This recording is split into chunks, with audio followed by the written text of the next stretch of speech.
Hey guys, and welcome to the second to last, the penultimate episode of the Saudi Arabia coronavirus vlog.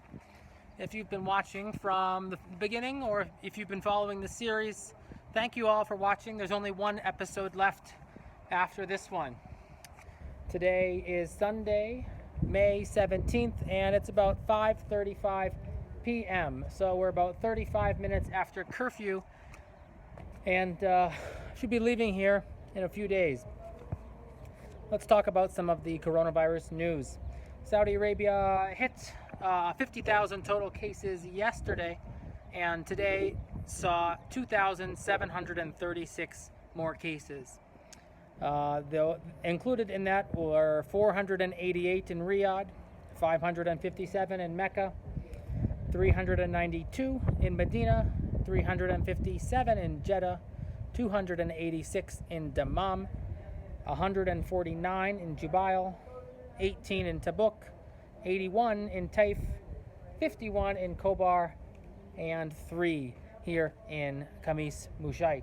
It just tiny started to rain a little bit of drizzle, so that's nice. There were a lot of recoveries today, not more than the new cases, but still a good number, 2,056 recoveries, bringing the kingdom total to 25,722. And probably tomorrow we will hit a point where the recoveries are about half of the total number of cases since it began, which is great news. It shows that Saudi Arabia has been recovering pretty well from the coronavirus, and there were 10 more dead for a total of 312 total fatalities.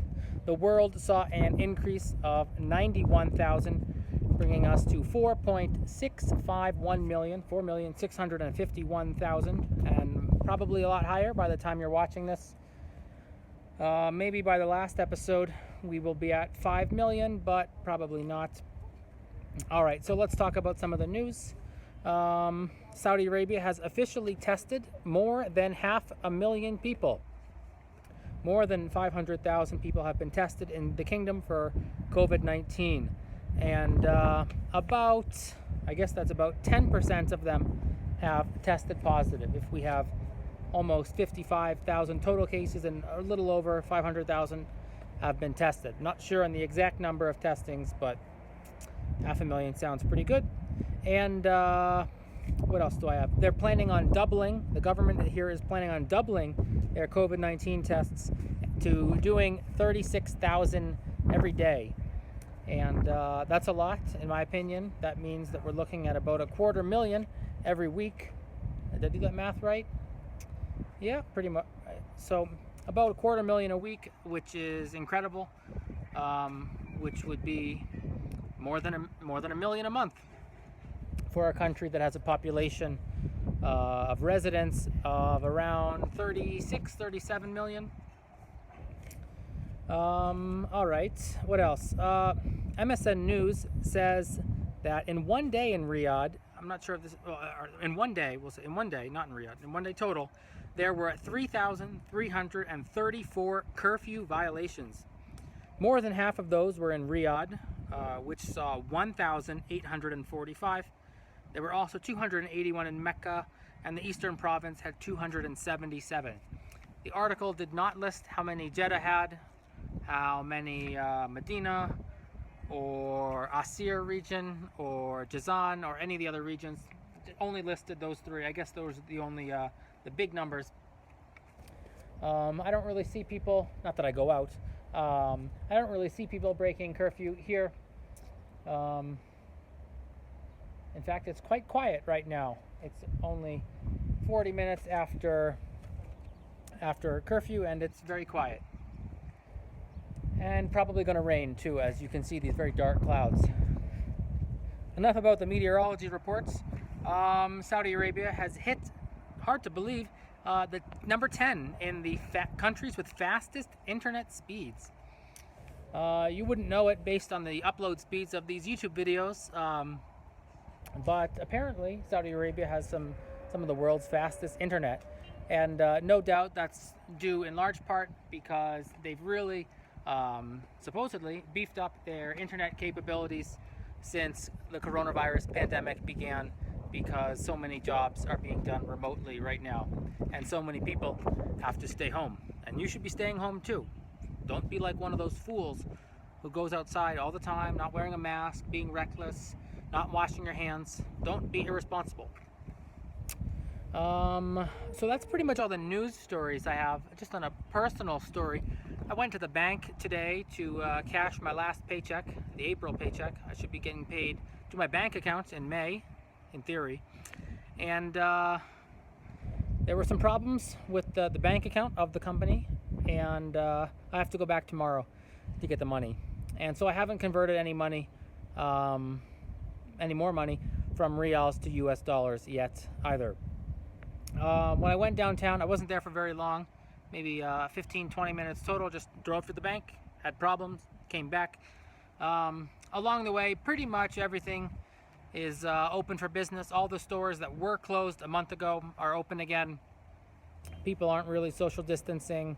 Many people are still wearing masks, although I would say it's less than 50% now. People at the bank are, the tellers. But just random people on the street are usually not wearing masks. And seems like during the 9 to 5 free time where you can go outside, that the only real change is that restaurants, oh, it's Ramadan, so you wouldn't be able to sit in at a restaurant and eat anyway. But sit-in parts of restaurants are closed, and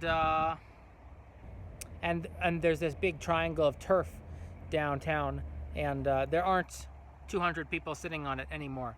That's pretty much the only change that I see on the ground when I'm just, riding along or walking along the streets downtown. So I think that general public sentiment is that we've beaten the virus here. I think it's too early to celebrate, although there is certainly cause for some limited celebrations. We see right now in the United States that a lot of states are planning on reopening. Massachusetts, my home state, might be reopening tomorrow, May 18th. We'll see about that. Lots of other states are too. And a premature reopening is a recipe for higher cases. So I hope that governments across the world will do the safe thing and continue the lockdown for a little bit anyway. I don't know what all these trucks are doing here. I've never seen this many trucks in this parking lot before. Before the coronavirus crisis, there were sometimes sort of like animal markets down here and spice markets. Every once in a while, a little bit of produce. I don't know what these are doing here. Anyway, so should be going up to Jeddah soon. I will say that, if everything works out well. And then I'll be flying out and going to the United States on my evacuation flight. So if you have any questions or comments, please let me know in the comments below, and I'll try and answer them in the comments of this YouTube video, because I probably won't be doing that in the finale episode number 50. And so thank you all for watching this video, guys. Like, subscribe, and all the rest. If you've been watching these videos as I've been uploading them, let me tell you that it means a lot to me that you've been clicking on all these videos and leaving your comments and feedback and clicking like buttons and all that stuff. I hope that you all, wherever you are in the world, survive this crisis and stay home, wash your hands, be safe, and don't take life for granted, because there are a lot of things in life that we don't know. They're just up in the air. And one day you're feeling healthy, a month later you could get the coronavirus, and it could all be over. So live life. Goodbye, everybody, and thank you all for watching these beautiful videos from my rooftop.